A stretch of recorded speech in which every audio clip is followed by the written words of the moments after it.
Avant de voir en détail ce que c'est qu'un accident vasculaire cérébral, commençons par orienter ce schéma. Ce qu'on voit, c'est une personne de profil, et c'est comme si on pouvait voir à l'intérieur de sa boîte crânienne. On va mettre quelques légendes pour s'y retrouver. On voit ici les os du crâne, qui protègent le cerveau. Et on voit aussi les différentes parties du cerveau, avec la plus grande partie qui est formée par les hémisphères cérébraux. Et celui qu'on voit de ce côté, ce serait l'hémisphère cérébral gauche. On a ici le cervelet. Et cette partie qu'on devine ici à la base du cerveau et qu'on appelle le tronc cérébral. On va se concentrer maintenant sur les vaisseaux sanguins. Les vaisseaux que j'ai représentés en bleu, ce sont les veines qui drainent le sang en provenance du cerveau. Et ce qu'on voit en rouge sur ce schéma, ce sont les artères qui amènent le sang au cerveau. Celle qui est la plus en avant ici, c'est l'artère carotide interne. Et puisque c'est le profil gauche de cette personne qu'on est en train de regarder, c'est l'artère carotide interne gauche, qui se divise pour donner une artère cérébrale antérieure,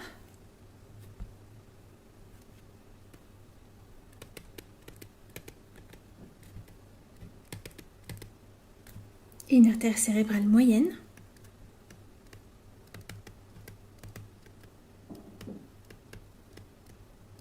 et ce que j'ai représenté ici, ce serait l'autre artère cérébrale antérieure, celle qui serait issue de l'artère carotide interne droite, et qui a la particularité d'être reliée à l'artère cérébrale antérieure gauche par une petite artère qu'on appelle l'artère communicante antérieure. Si on s'intéresse maintenant à la vascularisation postérieure du cerveau, ce qu'on voit ici, c'est une artère qui chemine à travers les vertèbres cervicales et qu'on appelle logiquement l'artère vertébrale. Ça aussi, c'est une artère qui existe en deux exemplaires, une à droite et une à gauche. Et ce que font ces deux artères vertébrales droite et gauche, c'est qu'elles se rejoignent en avant du tronc cérébral pour former le tronc basilaire. Et sur leur chemin, les artères vertébrales et le tronc basilaire donnent naissance à plusieurs artères à destination du cervelet et du tronc cérébral, avant de se diviser en deux artères cérébrales postérieures.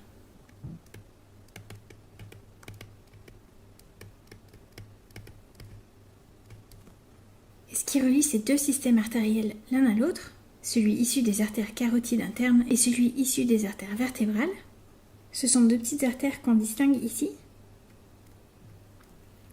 et qu'on appelle les artères communicantes postérieures. L'avantage de ces anastomoses artérielles, c'est que, quand elles fonctionnent bien, on a un moyen de communication entre le système artériel antérieur et le système artériel postérieur du cerveau, et c'est l'ensemble de ces structures artérielles qu'on appelle le polygone de Willis.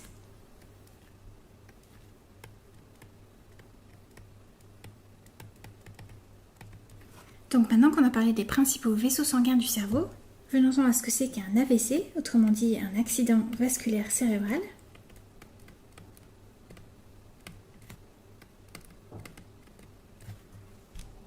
Et si on reprend ces termes un par un, ce qu'on comprend, c'est qu'il s'agit de quelque chose de brutal, d'un accident qui concerne les vaisseaux sanguins, et pas n'importe quel vaisseau sanguin, ceux qui sont à destination ou en provenance du cerveau et de ses différentes parties.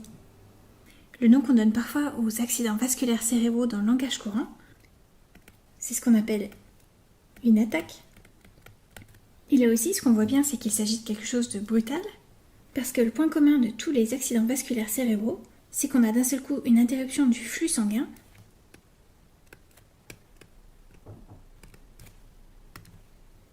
Et cette interruption de la circulation du sang, c'est ce qui est responsable d'une perte de fonction des zones du cerveau qui ne sont plus alimentées en sang, et c'est ce qui est responsable des symptômes des AVC.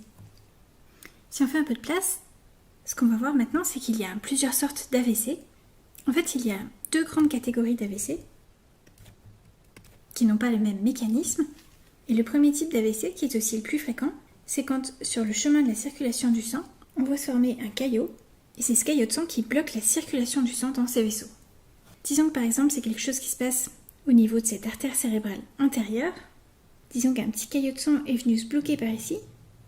Et bien c'est tout le tissu cérébral situé en aval de cet obstacle, qui est normalement irrigué par cette artère, qui se retrouve à souffrir rapidement du manque d'oxygène et de nutriments, Il y a aussi un autre mécanisme par lequel on peut avoir un AVC.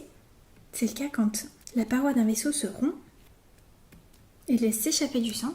Et ça, c'est quelque chose qui peut arriver par exemple en cas d'anévrisme, en cas de dilatation anormale de la paroi d'un vaisseau sanguin. Prenons l'exemple ici de cette artère cérébrale antérieure et disons que dans sa paroi, on trouve ici un anévrisme qui se dilate petit à petit. Ce qui peut arriver, c'est que cet anévrisme se rompe et qu'on se retrouve avec du sang qui s'échappe au niveau de la paroi de ce vaisseau.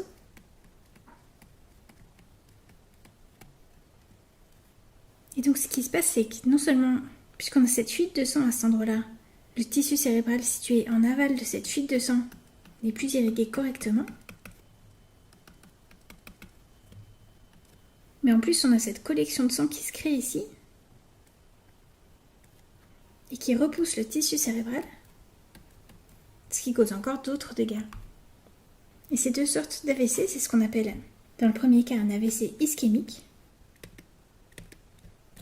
Parce que le problème, c'est surtout l'ischémie en aval de l'obstruction de la circulation par ce caillot de sang. Et le deuxième type d'AVC dont on a parlé, c'est ce qu'on appelle un AVC hémorragique,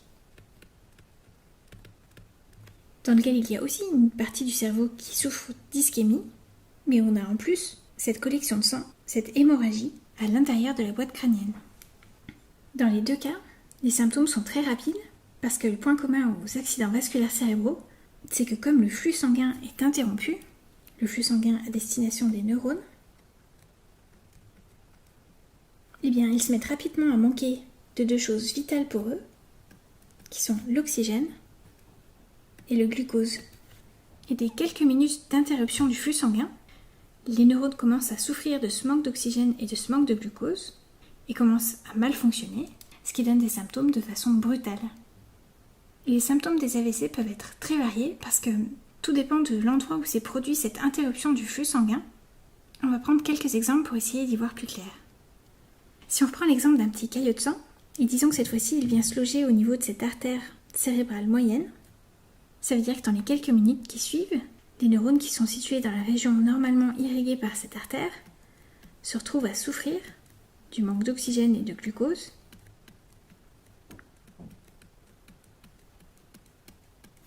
Et si c'est du côté gauche que se produit cette obstruction, ce qu'on trouve en particulier dans cette région cérébrale, c'est ce qu'on appelle l'aire de Broca. Et un peu plus loin par ici, toujours du côté gauche, ce qu'on trouve, c'est une autre aire qu'on appelle l'aire de Wernicke. Et ce que ces aires cérébrales ont en commun, c'est qu'elles sont importantes toutes les deux pour nous permettre de parler. Donc en cas d'atteinte de cette artère cérébrale du côté gauche, eh bien l'une ou l'autre de ces deux aires peuvent être atteintes. Et quand c'est l'aire de Broca qui est touchée, on a du mal à s'exprimer, alors que quand c'est l'aire de Wernicke, on peut encore parler, mais on a des difficultés à comprendre le langage parlé. Donc dans les deux cas, ce qu'on constate, ce sont des troubles du langage qui apparaissent de façon brutale. Ce qu'on voit, c'est que selon l'endroit où se produit l'interruption de la circulation du sang, les symptômes peuvent ne concerner qu'une fonction cérébrale ou plusieurs, et ce qui fait que certains accidents vasculaires cérébraux sont plus ou moins graves, c'est l'endroit où se produit cette interruption de la circulation du sang et la quantité de tissu cérébral concerné. Donc par exemple, si on se retrouve avec un caillot de sang au niveau du tronc basilaire, c'est quelque chose qui peut avoir des conséquences particulièrement graves, parce qu'au niveau du tronc cérébral se trouvent des systèmes de régulation, par exemple de la respiration et de l'activité cardiaque, mais il y a aussi d'autres centres qui sont bloqués en cas d'interruption du sang au niveau du tronc basilaire, comme par exemple le centre de l'éveil, ce qui fait que si l'interruption de sang est totale, on se retrouve dans le coma.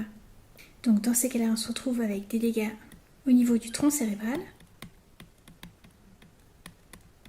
Et comme le tronc cérébral nous permet d'assurer des fonctions vitales de l'organisme, et bien dans ce cas-là, c'est le pronostic vital du patient qui est en jeu.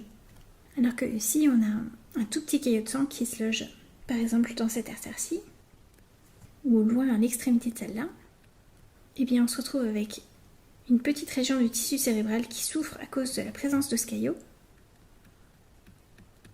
Et donc on se retrouve avec des conséquences très différentes selon l'endroit où se produit l'interruption de la circulation du sang. Ce qu'on peut se demander, c'est est-ce que ces lésions que j'ai représentées ici en gris, ce sont des lésions réversibles ou pas? Le problème, c'est que très rapidement, les neurones commencent à souffrir du manque d'oxygène et de nutriments, Dès qu'on les prive d'oxygène pendant plus de 3 minutes, les neurones commencent à mourir.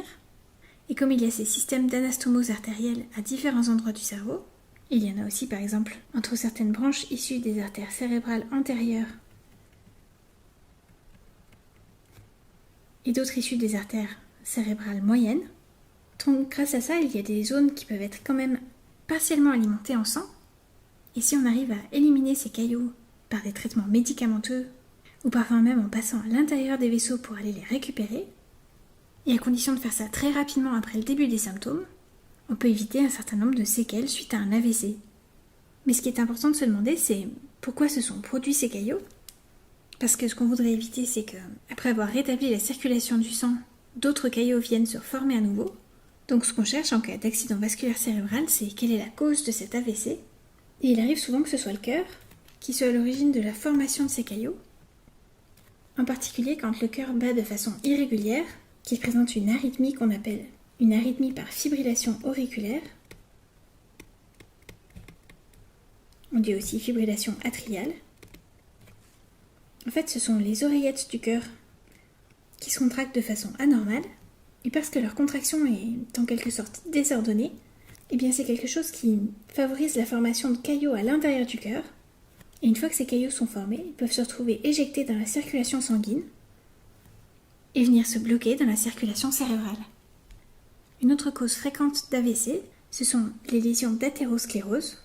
Ce sont des lésions qu'on trouve dans la paroi des vaisseaux sanguins, qui sont formées par des dépôts de cholestérol et des cellules inflammatoires. Et c'est quelque chose qu'on peut trouver à différents endroits de l'organisme.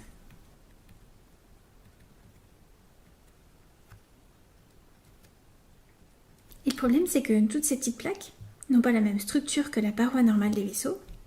Et non seulement elles gênent le passage du sang au niveau de ces plaques, mais en plus elles favorisent la formation de caillots à leur contact, qui peuvent ensuite se détacher et aller se bloquer plus loin dans la circulation artérielle.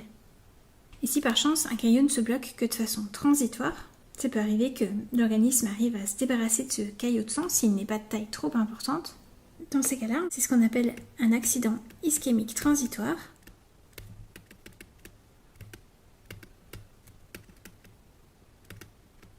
Par exemple, si un caillot de sang bloque transitoirement la circulation dans une artère destinée au cerveau, mais qu'ensuite il finit par chance par être éliminé et qu'il laisse à nouveau le sang circuler dans les artères destinées au cerveau, eh bien on a des symptômes qui ressemblent à un AVC mais qui sont transitoires. Et c'est important de bien les repérer, même si c'est quelque chose qui est complètement réversible par définition et qui ne dure pas longtemps. Avant on parlait de 24 heures, mais maintenant on définit un AIT en disant qu'il doit durer moins de 1 heure. Donc si on a tous les symptômes d'un AVC, mais de façon transitoire, eh bien ça vaut la peine de faire tout un bilan pour chercher les causes de cet accident ischémique transitoire, parce que ça pourrait très bien être le signe annonciateur d'un véritable AVC dans les jours suivants. Donc savoir repérer un accident ischémique transitoire, c'est quelque chose d'important, qui peut permettre d'éviter, par exemple, la récidive de la formation d'un caillot de sang, et donc d'éviter un AVC. Et il y a d'autres façons de diminuer le risque d'AVC, même s'il y a certains facteurs de risque contre lesquels on ne peut rien faire comme l'âge. C'est sûr qu'il y a plus de risques de faire un AVC quand on est plus âgé, mais on peut en faire à tout âge. Et une chose qu'on peut faire pour diminuer le risque d'AVC, c'est éviter de fumer.